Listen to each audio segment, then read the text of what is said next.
Oh, challenges be na. Yeah, Cabinia and clubs near where you as usual. I mean, for time factor, it mean share, it mean kind the entire document. I had that in him and I no pay, but over it's quite pathetic. Yeah, pathetic. Has and Kotoko need strong men to start something. Yeah. Me on seminar sometimes I look at me shine from the bigger angle. Over gross yenche phobia. Nah, me start in common every baby before I even come to other side of this whole brouhaha. Aye who ha for baby will be a cabin. Over tax near the run your mind. Good. Now a few so and one idea. Didn't one number. Young Kofa Prad Yembe no offend na oche namna no say so na bia nadia wo de steam nadia wo de ano so de be chekra no a enam say nya oil ntia be no na de be adwuma ni nyina no waye wa ade wo ha good date makofo fi hu nso nkoma abe ofa se ka se bibi e grossa na esa ade ne ka on sa na wonte hwimfiri mu kufu na da hona Mr. Wa kufu na da hona o so Kotoko bo home game a ono a waboka aye ni bibia NSA na support to the bibia sika ne beto aban siminie Monte be vat mame Monte 17.5% mame Kotoko nente e ka wabo match ne ho Dia kofa don ba e so mo ye match promo a wo monte omo players a e bi omo tu omo ka no a ko mbete kakra de akotua players ka no wo nya mba ho the first person a otisika every gate proceeds e aban 17.5% across board every game and found a venue crew over venue bi abobo bi ade we ka ho enye baba yara nko ho. Yeah, just a Golden City Park in United. Venue bia buying tax there. What na there? Venue bia obo wie ya. We are counting for the number of match ticket awaton. I who ska onya ya. Unless say bia ejiri go now under declare. But under declare they will be declare na buy betting 17.5%. So calculate the number of matches Asante Kotoko. So let's do this mathematics. Okay. If within a season, there be quick of your no so. And where actuals, your actuals no so. But then come also actuals no. Remember last actuals no. Your final average every. Into the emphasis of Kotoko every Ghana Premier League match. Only an average of 8,000 Ghana cedis as gross. 80,000 Ghana cedis as gross throughout every match. Okay. So who are in the flat of 80,000. Good. Every match, yeah. So fast I got to go about around there. So anyone boy crowd 80,000. 80,000. Now what is 17%, no? Then you multiply it by 80,000. It means every game be a Kotoko we are buying by just 14,000 Ghana cedis. So 14 times 17 238,000 Ghana cedis. And he is KB free Kotoko ho. Akwa buying ho. Free negate season bia. This is when me say Kotoko gross no. Eh saying 80,000. Now so look graphics na Mr. Wa o check in. Mo whether one farmer born whether 80,000 wo mu a gross no 80,000 in mu. Gross no most of the time is above 80,000. Eh deduct area na Kotoko benya 80,000. Into the last 2 seasons there no. The bema. You realize that 80,000 Kotoko abwe na sika onya 80,000 afi de ebetibi enim bebre sa. But media my fan is all there an average of 80,000. It means 238,000 Ghana cedis will be the money I buy benya free Kotoko every gate. What this means is that government so for me baby na company bi o baby. Na menya 17.5% free nipa no ho a It means the more the company grows, the more I'll get more. So if you are helping the Ghana Premier League clubs through any form of investment for them to maintain their best players, do you know what happened? More people will go to the stadium, and you, the government, you will get more because all the other crowd, they only free gross and you net to gross on and what. And to say a calculation, say every game, Kotoko Embo Baba onya 150,000 Ghana cedis. Okay. Say Kotoko Bo Ewo Baba onya 150,000 Ghana cedis. Now you the calculation. You realize that the government can make more, almost 500,000 Ghana cedis every season from Kotoko. Of any that's no. Into Shadie. Gross no and the first one. Kotoko first match on 250. Next match on 150. The following one 198. On the RTU and Obenya 84. Which is still more than the 80,000 average, you know. The next match against Wafunya 91. Still more than the 80,000. No about Ash Good 120. No about Midiama 108. Olympics no nya saying 69. And a below. But when you just one a below. No about Accra Lions 54. To say you 2 a below. But 2 no check matches ni be a resi average, you know, above 80 no. So for somewhere be I want to say FA Cup no fan to chain. Obabo Dreams unya above 100,000. And Obabo Gold Stars unya 130,000. And Obo President Cup and unya 108,000 uniform. Obo Karela 80,000. Obo has 581. Karela 82, yeah. And a has 591,000. 5 billion. And a ball Legon City 55. And on next league near Berry. Adriana 76. Okay. So let's do this. Na menye yiki to everywhere. Na of I had it. The total meba. Total amount of money na Kotkunya no. Oh, total no. Which is 2,600,000. Oh, I'm 2,600,000. Yeah. Good. Hey, and the calculator why you kaka. Embassy see alpha. Facha me. 2,600,000. It means a bank tax 455,000 in a free Kotoko. Out of 2,600,000 no. Yes. In all. For the last 2 seasons.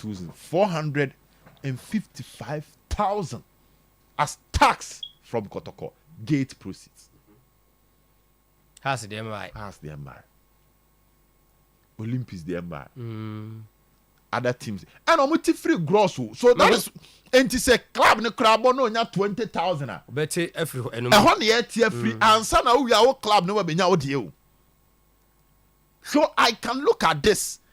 What the advance when you 455,000 every Kotoko no. Onya 300 from Haas. About it. Onya 300 from Haas. And it cost 755. For all the other clubs now can or they are buying 300. And 1 million Ghana cedis. Yeah. So you can see proper calculations from FA now or documents now. You realize that in terms of tax, the government will not make anything less than 1 million Ghana cedis from Ghana Premier League clubs at the end of the day. So what this means is that if you are investing in the league, you will get more as a government. In Java, me clubs nani brabre no. Me ni nyamba other figures. Me the no tax na buy near den. Edge no. And of my calculation am yenye. So when you 455,000 a free Kotoko, you must say Kotoko na nipa ba stadium kese. House so ntimi writing off. Into only 300,000 in free house. Other clubs now can you know? Don't forget other clubs no. Oma bokot kone house go ma mom sikana kosuru. Odi omu nyina na abanya 300,000. It means when you're above 1 million Ghana cedis. Any period then. Within the season. Okay. So Kotoko 455. And I'm say house and 300. And other Premier League clubs 15. Has no Kotoko on average 800. Every 800. If has the any call be 400, but has the uncle 400 can 300. It means that you are getting closer to 750. Oman fan count. So what I say? Where last 2 seasons. And for other Premier League clubs, ni na na fan so do munya 300. Every other clubs no. Go fan say omo dey scan heading and back say. And here tax which other clubs no? Obi ade 17 home matches o ti likely say be more but they fan 300. And so munya 1 million Ghana cedis from the league. Apart from employment dey ama nkofo league ni kwa nanimu a home sopping kotoko foko krobisu a hotel ni ade no. It means if you are making the league attractive, it will be a good ade kese abo man economy no. Because government nyeska we ha oko invest we he. Intinam se ofi hunsuo no. Yare no anenam. The stadium no we no invest. Stadium no so deduction wo ho. And our stadium football clubs in Kwana use. Baby, any go stars use about football club. Use on pitch. So the government must look at this, and the Premier League clubs should go for the data. Yeah, any data no. Yeah, assumption. Baby, crowd data now. The figures might be more than this. You go to the government, you make a case.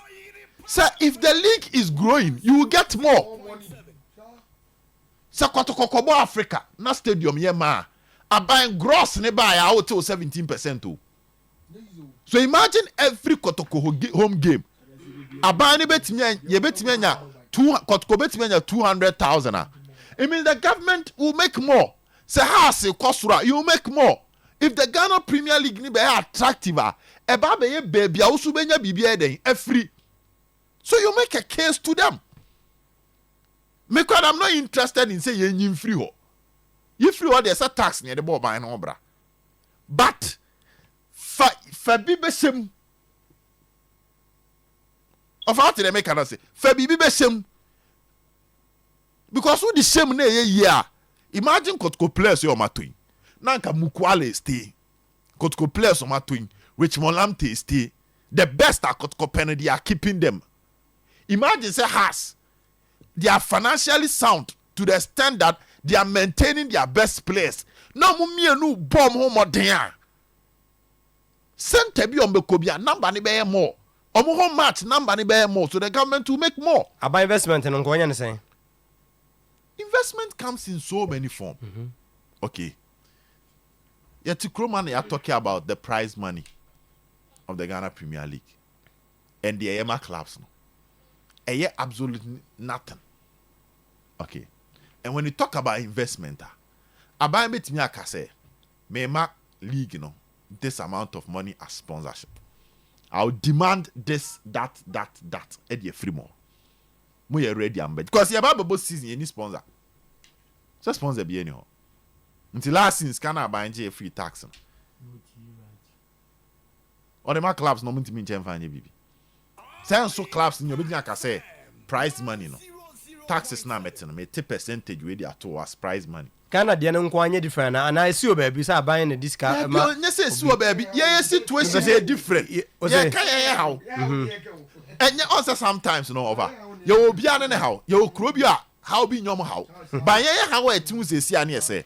Football na kire say based on this data. If it is well grown, yes she ni year. So beba faso ama oman no enti say wo hihye ni yie na omo ani akọ the Ministry of Youth and Sports will collaborate with Ghana Football Association to make sure say the Black Stars was not that lucrative over yan kan okrenchire ho in some time past na Black Stars ni nyina na so it was a government initiative say Black Stars e pese e gyina na so ade na duru World Cup aban say this year, me pesa Ghana call World Cup. Omuntimi nye. You confess can free him fa. Eya World Cup ye be wien. Eya uti sika ya spend. Look at the number of millions of dollars I would say Abana spend it just to get Ghana to the World Cup. De bia ye kwa. Sika ne de bete say budget no. How many times take the World Cup out and then look at the AFCON? How many times out to say sika that tournament ne so no. Ghana yenya but abani the shame. What of say and over the make Kenya san. Oh, me to say. Abani fanship. Me to say.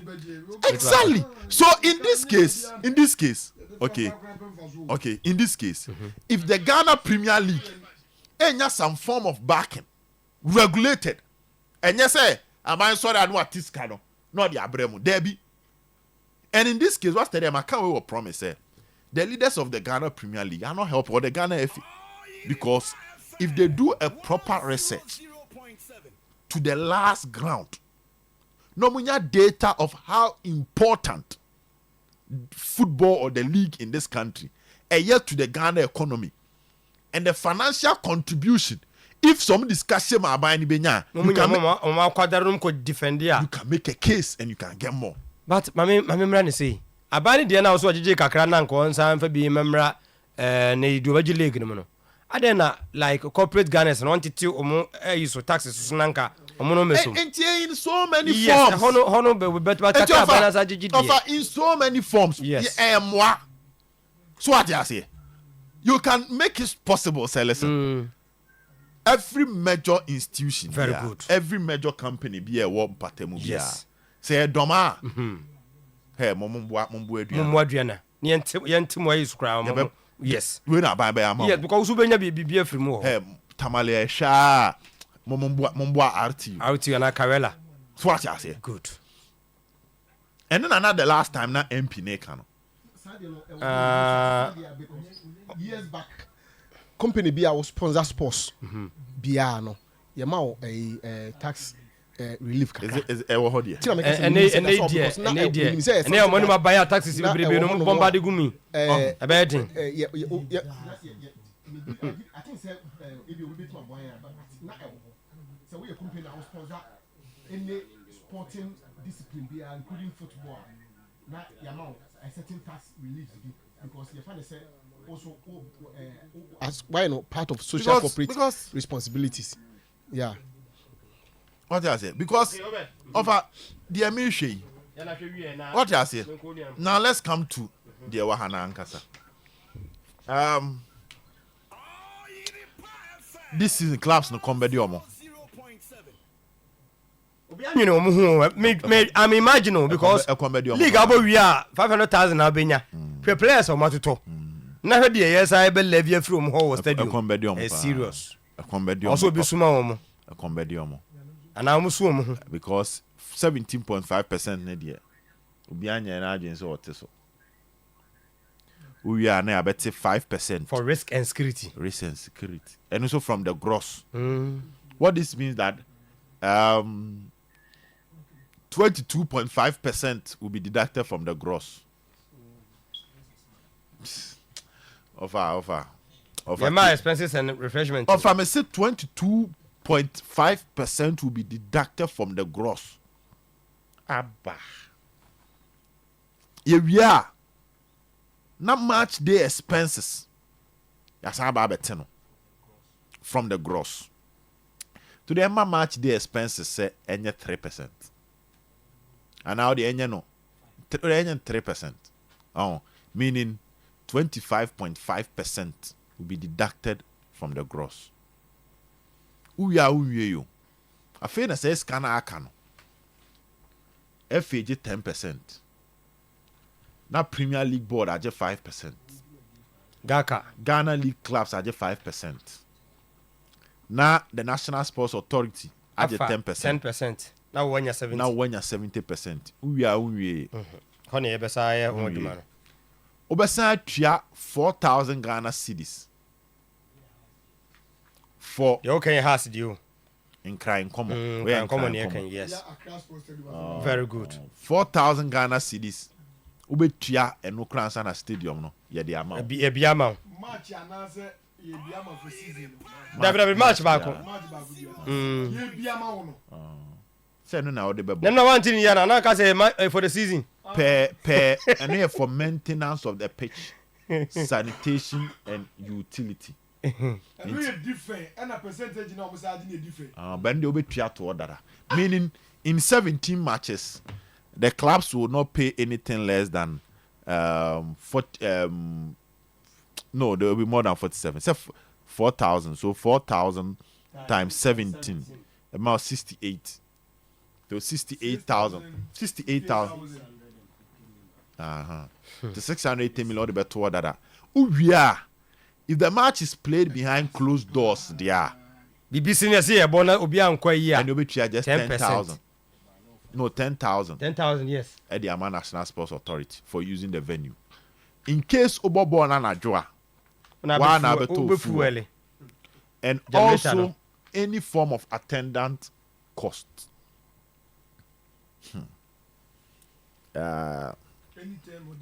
Any form of attendant cost. So bia oba be ye adwuma o ha na dwobina. Se Obobo na Najwa, ye onkofo anka wapon awia. But as I said, on come no answer adwuma. Oba be ye adwuma. When I be bibia die. Tumu na obetua sa aka ni nyina. Offer, we are saying you have to be selfish to some extent.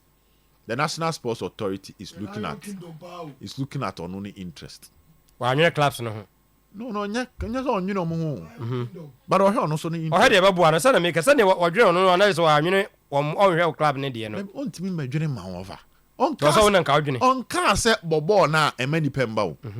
But the way na brofo fan administrate mo ka brofo mo kan say we na Saibia na administrative and administrative work. We only a dear brofo paso cheers a dear my ya to a dear no administration and agreement no money my some eh nhihye why another agreement nhihye ya why for na de hu what you say nhihye ya why for na de hu what sani I agree o da bi nye gitumasem you say nhihye ya why Lion Kingdom because I has a jet to my Lion Kingdom just all the two force proposal and the house there near the yeah as na ye o o ka see agye no me be tuma nim na mo so mo de pen asia Lion Kingdom abas one for so we wie no but kasa oba wa chi no ne proposal yes efiewura enti onu ye baba onu ye proposal no na de ma clubs no say yihwem me de me fi say na mo ya beboa based on a car ne nyama ye bom no ehwo kyerem no say ye ni say ya bemmetimi a stadium ni yie edamon edababo enti gye na hwem o bibi ya no be ka kyerem and has SG krata no omo hwemu na omo se omo problem ba ko pe 5,000 number 4,000 problem na mo nyina ade a waka nyina problem e ba ko pe yes 5,000 na mo se mo je no yes mo amonte so number 4,000 as proposed 4,000 as bujiri so mo ha nkwa no okay nyanya o mo di no say no the fact that they've accepted it is they are okay with the document utie enra mo fa wa say ya anya you want to kasa wa say enra o say omotina ase no has only problem was the scan visits can was so and omo kan na eba 4,000 enti has problem was 5,000 no and it's funny as oh okay say 5,000 now and omo nya bo mu an about 4,000 and has adikata no ma sign say ade wo mbi o ma jatum enti kire say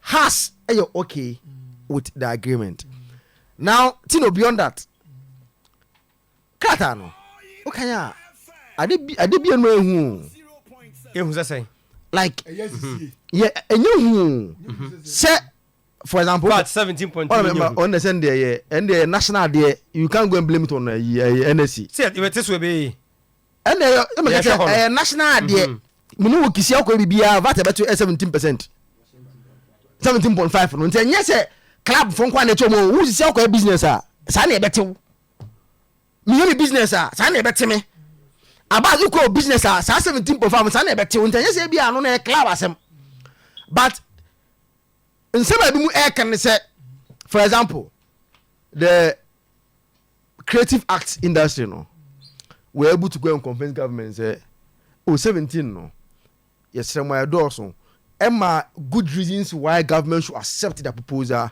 no me flat rate be and for more creative art for no omojitum emma government ajetu am creative art able show okay omo 17.5 no wow ya mo men kai figure no but flat rate be dem mo a eno mutua ufiri ho a we for no airlines for no I have able to approach ama you understand enti yeah there no you don't go and one thing blame any NSA problem asamwe clubs no which GFA eka ho ana say muhumo works oh say aban yen so football for yes yen play say yes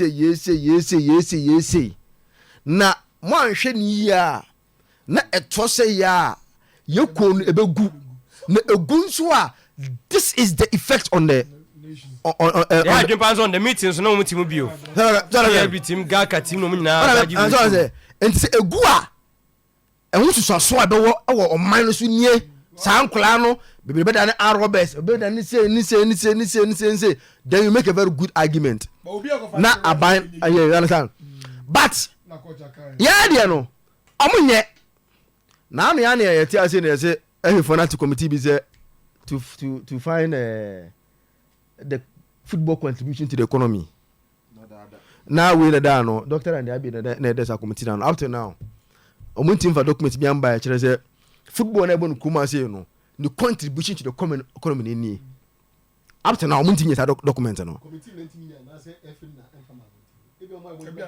na no amaya check yeko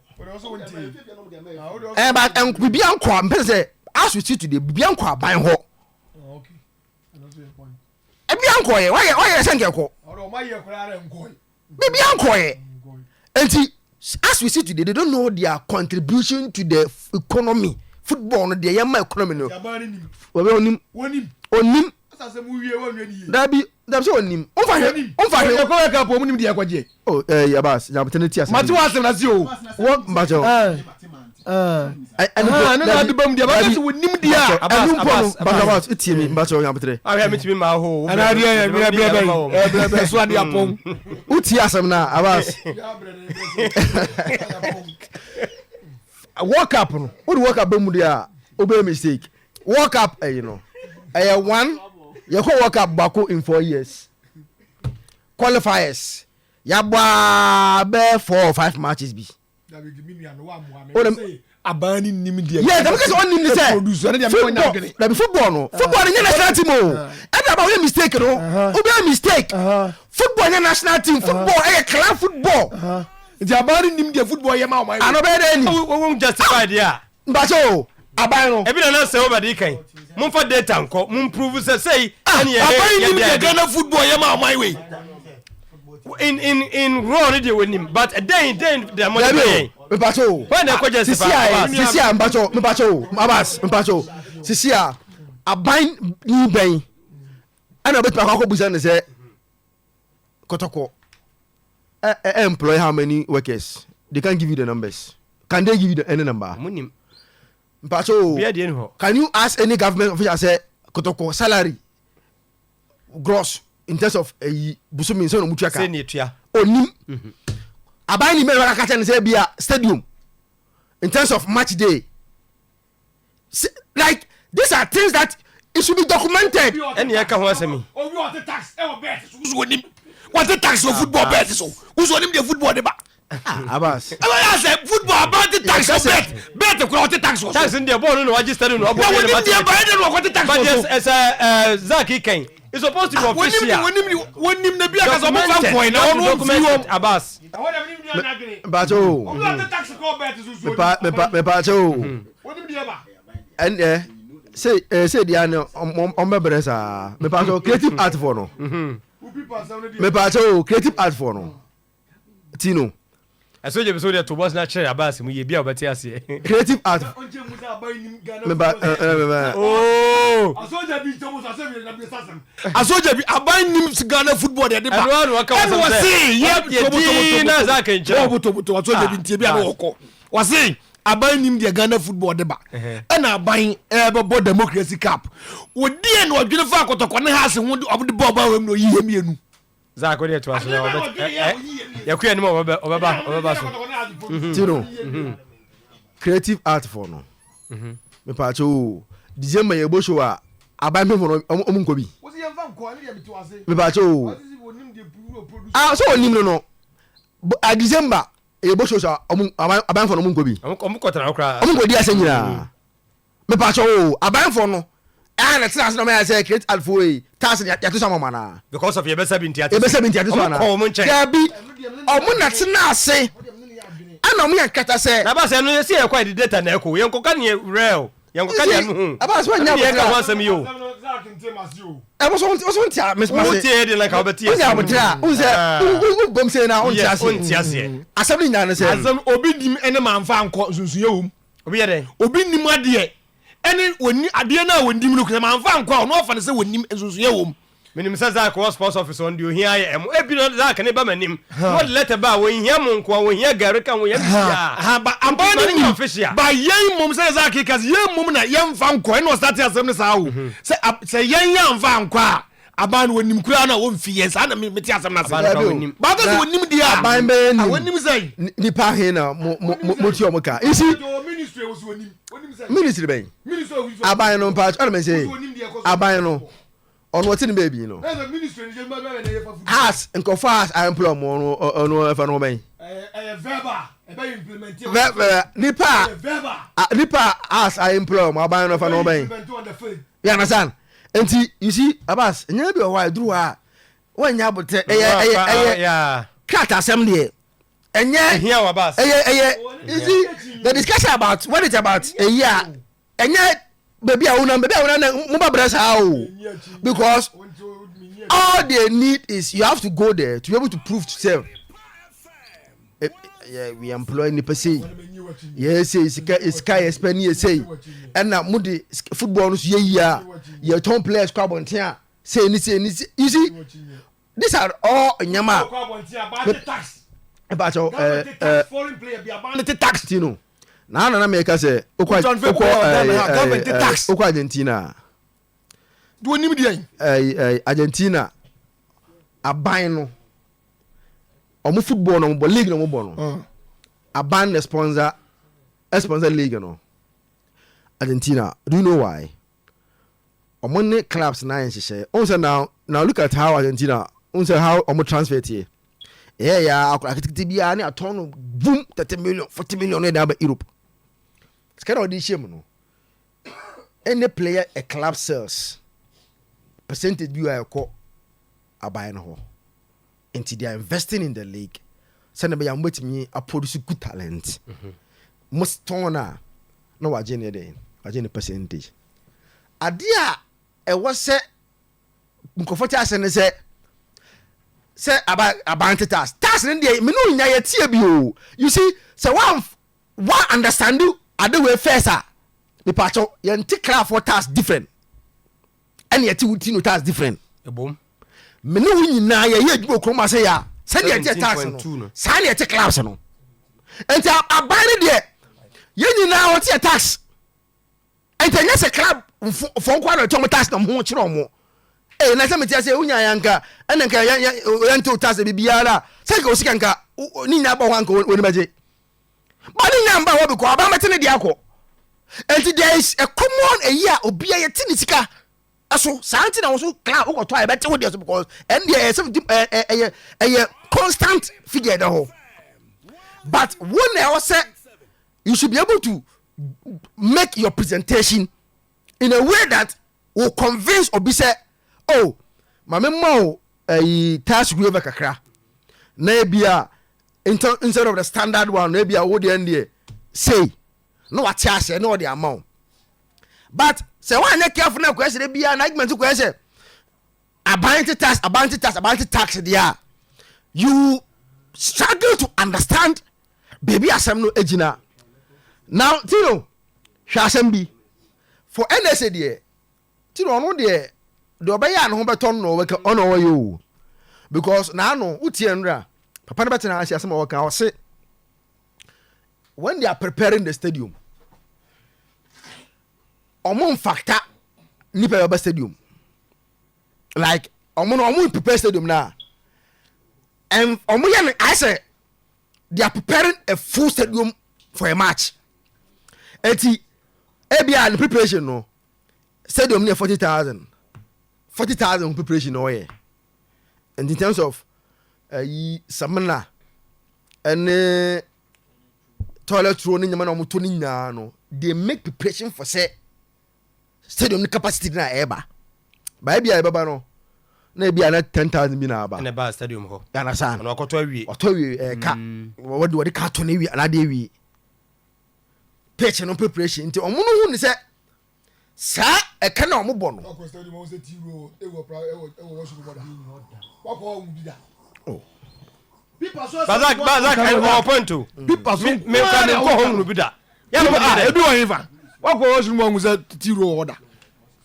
Ebi ni ko fo say ya. Anya na anu ya na. We say ya de papa say bo to say. Ko si wi e fo papa ko si wi current e mo no kwa de bi ni wo. Na anu ya na. Omo abeka say supporters no man wa we omo. Ela me ke say me tina say. Ma ko betima fa bia kofi but say ya na mo si ho Zak.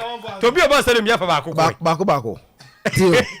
Ko wa say bako. Na so utumi fa ayi nyina so nkoto ayi so ba ko be bezi so. Na be say ade no tiro no enye 1 for 1 na be tiro enye 1 for 1 tiro de yes e ka je ma ho na say na bako na bi o na bako pe aya wo ne ayi solo mo to bako ni si wa mo nsu na amani ayi but I'm trying to say tiro de enye 1 for 1 I know etino but almost say na number kan say ma omo yi ko a Me nia me boa na take akra me nia mo ye na mo nka kwa so yi first year come get start year kwa akra ne ko hwe ball na Linda Dawn na ni ho ni ejina mpampura si kuba ni edi twufo ni ye ko and almost start year omo yes ade no uru omo washroom do Linda Dawn na uru omo washroom a ti ru tabo e ho ye security ti ano ho kwa ni pa ba ko fo na stadium security ni ho na no de se bebre se de o kan yi je do kan so di nkobo abuchi se de yake ye bi a security se bi jira se sa na mo ye dia security wonti ye start ya washroom so bi jira no yeah what's the problem one so obi bi jira no yes obi aba so ordinary ko hebo yes so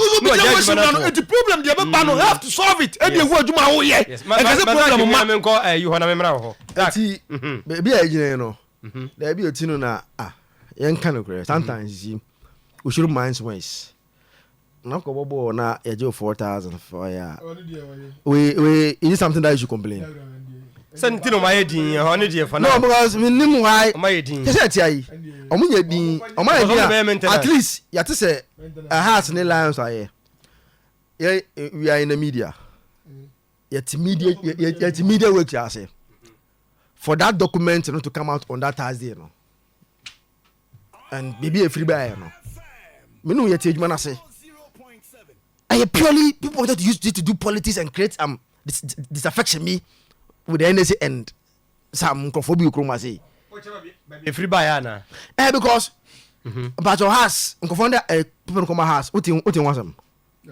Dean has no kind oh the person 4,000 monte so na 4,000 o ma sign it I can't loans are sign it why Kumasi why this noise about yeah from Thursday on the discussions and the day and course was as if say this no try to omo obi but 4,000 to use the stadium na o quarantine stadium micro event how this betia tino sanya no kwa no musu ho nyama musu ho no doso no anya osu ho dey national thing nobody can yet me answer one for ma who no better solve am ho and 17.5 no but to go and rent 4,000 stadium to use it to play a match no be we 4,000 na would you know enye kroma na fe football na bibi aye bibi a football na asaya tino sisi ana mode two so Kotoko last 3 seasons so say mode ni two so e kire say for example obo obechem 250 no onu Kotoko nkwanya 122,000 and just imagine what could you 5,000 according stadium abobo ewi na wanya 122 100 in a year over 1 billion wanya no we abo wanya kan so wanya faso enti ayen football na say nkofo nyeni ye na nkofo nyi interest but go and pay say 5,000 4,000 rent stadium there meaning why na your person ka dey cheap politics o kroma say because teams some involved no bia o person sign ya sign it so why this noise they was soon na ni wa oh Tino. But the kind of fast say if omuna chuku ade ne ba ye de a because ade na NC e matuma di hu nkomo wa yi na bi Tino me de na sa so pia o ma ko tare dem de yeah for we be na coordination park po clubs how omuna ntene sen na oho nyina so let's do the right thing. Okay. Na yam mo no mo so no at least to be able to danger over that's it. You are supposed to pay 70.5 you know nembom senior eye aban hyehyeye no yetimi kwa aban ho ni akoni papa akokasa na make say di osunsun ani wa ben no na kan we how chere no meme ne Kotoko supporters na omo say ka enye demonstration ba kom be akwanwa bi afa so aben atwa ben parliament say ho ne hyehyeye emra no na mo aben aban say ebesere mo awe na no speaker mo pese mo bobo democracy cap yi eye house ne Kotoko ya na mo de boye krom ha no mo ye kan e house ne Kotoko ya omo no omo expenditure no e wo soro Ghana obi ji legal obi ebinum the first second third ni ade o by a person ye project and I say ye cut democracy ho asem ye bo ye politics ye ba ho ba asem ni ye ba ho deroma amafo nya ate bi say abato da anim no ebedru so a enye bokọ no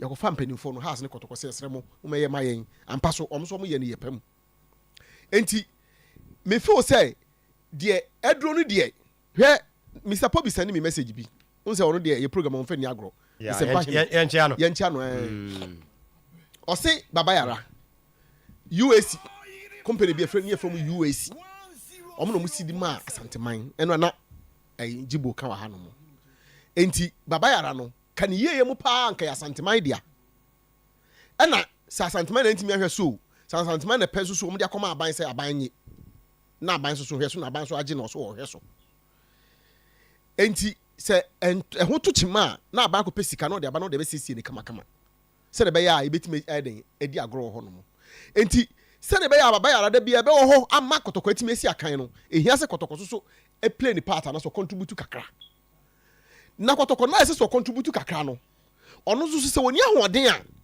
sa contribution no ontimi nye so wo se na ade na kwakoye no enti e fa ni nyina no e se bankrom no omokọ teno baby na me na wutie man na nkasa mu nyina sa na o hwehwe so na me ne ya adwen say so what I say mudu ba wa we ni ya hu ni yi na me papa ne ya adwen say Kotoko no tie mu no edi eti na wo tie mu ye wo tu bibi ha no se na say okay because say last match Kotoko boy against House of Folk Kumasi according to me information me nya no Kotoko se medical ka figure under omunya 290,000 so deductions at the key 65% of the money at the coin na better na enti those are kinse man na work na me ya adwen but say wo bobo ba ko na deduction be take 65% of scan dia kwa say na be ka won sam scan mu no dia ba na mu no kwa na e sen nie enti ewie no na Kotoko dia wodi kofie no eye mo se so lo scan esen 1.8 100,088 100,008 into them munyi 100,000 Ghana cedis we dey no 100,000 you know say the egusu dey fancy egusu na say Kotoko we time generate over 290 almost 300 but the onu anu a wafa coach wafa players otu omoka match is obo hu dewuro asman kofa begu stadium ho na wo de anya 290 no obetu winning bonus ni sa no abenya 290 no de onya anyina 100 pe entiemu almost 200 say we run up here 300 a emu almost 200 ko ai apupu obo na suo no wo ya da ayi enti se mu ye Kotoko a wo bekam ofan bacho wati dem tena se we Kotoko a wo bekam ba ye wo be way because omo hwe agro no so no at the administrative level the football association mom so as FA or Kotoko football association welfare body gaka na fe what yaba administrators na mo hwe clubs no this thing omunye enough they have not done well hona mesome wo no omunye enough na hona me di be jira bia na za akne obede ka say e ba ni say ya kona ko convince o papa na o ya ban no say papa tax na wo je ndie esesa wo je eboa ma ma no chechire ko ye nyina o ma no eboa no ma ne ye hunu ni na emom no ye boa ma ye so ya contribute this quota no ye so ye bre nie nti hunyambo na to ye so ye bu kwan bi so a ba bia ebe ma ye betima ye ama empukura no ye de na ba aye mo hona ye but so atiase for instance me ne Alex Manu e ya adwen say probably the 17.5 can be looked at which is VAT no who say no direct straight to government when dey NSA fo and your gross crown and dey ye bomb match ni point ya say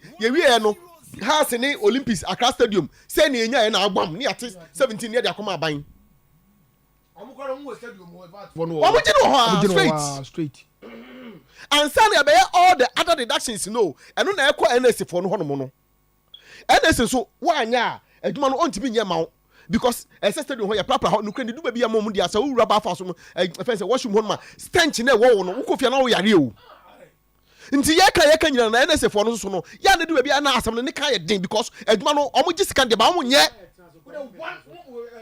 and we dey minute that we dey ari ka yo kemete ni yo one bathroom bia washroom bia security ma ba kunyina no 90 minutes ya bobo na wie